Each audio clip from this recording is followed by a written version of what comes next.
नमस्ते मैत्रिणींनो, स्वागत आहे तुमचं माझ्या श्री स्वामी या यूट्यूब चॅनलमध्ये।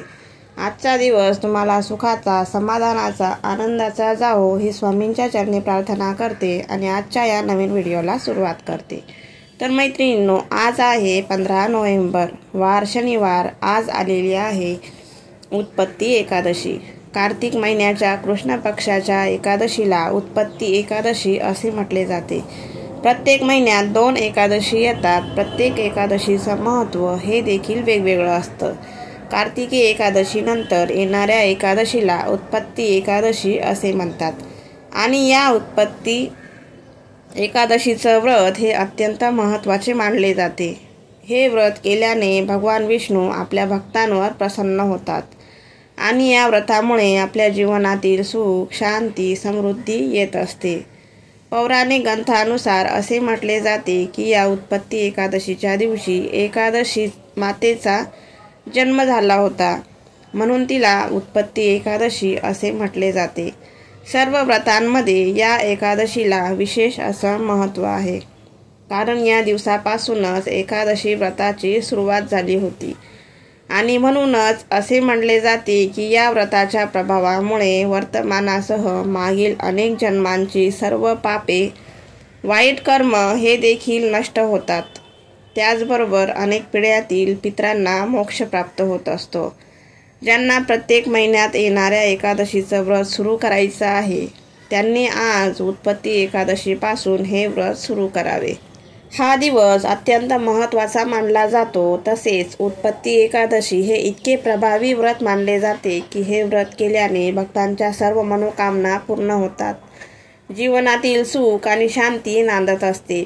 उत्पत्ती एकादशी ही चातुर्मासानंतर येणारी पहिलीच एकादशी असल्याने याला विशेष असं महत्त्व दिले जाते।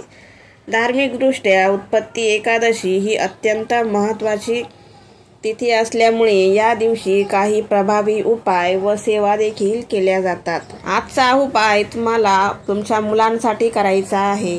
जसे की मुलांची अडलेली कामं पूर्ण होत नाही, मुलांचं अभ्यासात मन लागत नाही। पहिली आपली मुलं खूप छान अभ्यास करत असतात आणि आता जे असतं अभ्यासात त्यांचं मन लागत नाही, किंवा ज्यांना नोकरीचा शोध घेत आहेत त्यांना चांगली नोकरी मिळत नाही, किंवा त्यांच्या शिक्षणानुसार त्यांना जॉब मिळत नाही, किंवा जॉब मिळाला तर चांगली पदोन्नती त्यात होत नाही। तर अशा मुलांसाठी आईने हा उपाय करायचा आहे। तर हा उपाय कसा करायचा, कोणत्या वेळेत करायचा, दिवा कसा बनवायचा, कुठे लावायचा, तर याची संपूर्ण माहिती आज या व्हिडिओमध्ये मी सांगणार आहे।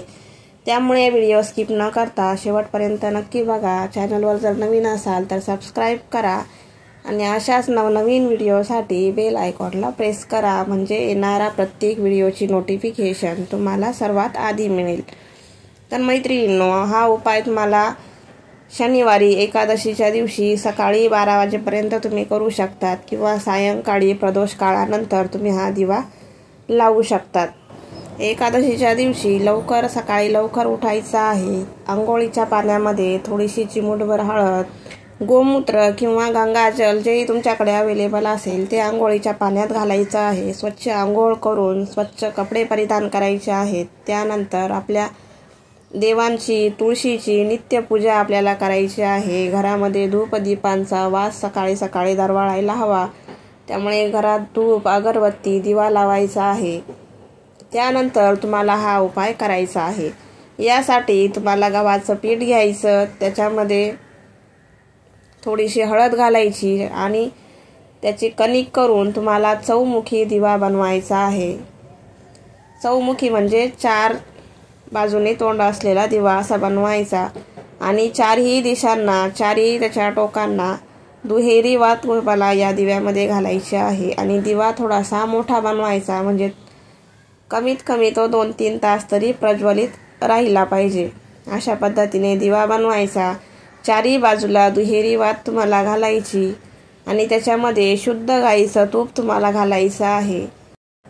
त्यानंतर एका प्लेटमध्ये, ती प्लेट तुम्ही स्टीलची घ्या किंवा देवपूजेचं तुमचं जी प्लेट असेल पितळेची, तांब्याची, ती पण घेऊ शकता। त्या प्लेटमध्ये तुम्हाला हळदीने स्वस्तिक काढायचं आहे। त्यानंतर त्याच्यामध्ये 4 बिंदू आणि साईडने 2 रेषा, असं पूर्ण स्वस्तिक कधीही काढायचं असतं असं हळदीचं स्वस्तिक तुम्हाला त्या तामणामध्ये काढायचं आहे। त्याच्यानंतर त्याच्यावर तुम्हाला मूठभर चण्याची डाळ ठेवायची आहे। चण्याची डाळ ही विष्णुप्रिय आहे, विष्णूंना खूप प्रिय अशी चण्याची डाळ आहे आणि लक्ष्मी प्राप्तीसाठी चणा डाळीचे अनेक उपाय आपण करतो, त्यामुळे चणा डाळ ही अत्यंत महत्त्वाची आहे।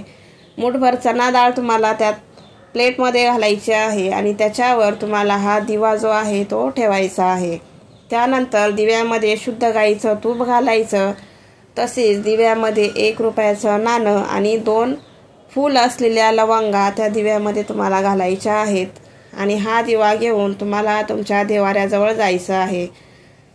देवाऱ्याजवळ गेल्यानंतर तुमचा देवपूजेचा जो नेहमीचा दिवा असेल तो सर्वात आधी प्रज्वलित करायचा आणि त्याच्यानंतर हा दिवा प्रज्वलित करायचा। देवाऱ्यासमोर तुम्हाला हा दिवा ठेवायचा आहे।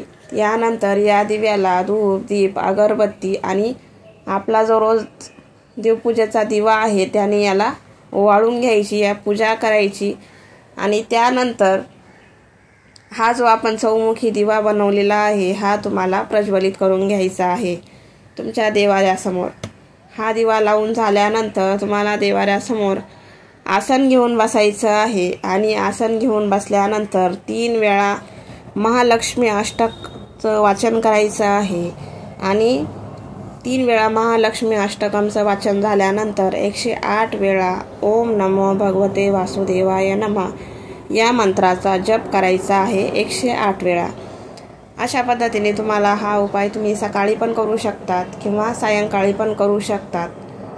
तुम्हाला जोही वेळेत जमेल त्या वेळेत तुम्हाला हा दिवा लावायचा आहे। अशा पद्धतीने ही सेवा झाल्यानंतर दोघी हात जोडून देवाला प्रार्थना करायची आहे आपल्या मुलांच्या प्रगतीसाठी, त्यांच्या आयुष्यात येणाऱ्या अडचणी दूर होण्यासाठी देवाजवळ मनोभावे प्रार्थना करायची आहे आणि तो जोपर्यंत तेवत राहील तोपर्यंत तेवत राहू द्यायचा आणि नंतर शांत झाल्यानंतर तो दिवा दुसऱ्या दिवशी सकाळी त्यातलं जे 1 रुपयाचं नाणं आहे ते तुळशीच्या मातीमध्ये तुम्हाला पुरून द्यायचं आहे। 2 लवंगा ज्या आहेत त्या पण तुळशीच्या मातीमध्ये दाबून द्यायच्या आणि हा दिवा आणि चण्याची डाळ जी आहे ती एखाद्या मोठ्या वृक्षाच्या खाली तुम्हाला टाकून द्यायची आहे। कारण की जसं जसं तो दिवा आणि चण्याची डाळ ज्या झाडाखाली आपण कोणत्याही झाडाखाली टाकल्यानंतर तिथले कीटक किंवा पक्षी जसं जसं तो दिवा आणि चण्याची डाळ खातील तसं तसं तुमच्या मुलांच्या आयुष्यातले कष्ट आणि अडचणी तशा त्या दूर होत जातील। हा उपाय एकादशीच्या दिवशीच करायचा असतो। हा उपाय नक्की करा। आजचा व्हिडिओ तुम्हाला आवडला असेल तर व्हिडिओला लाईक आणि चॅनलला सबस्क्राईब नक्की करा।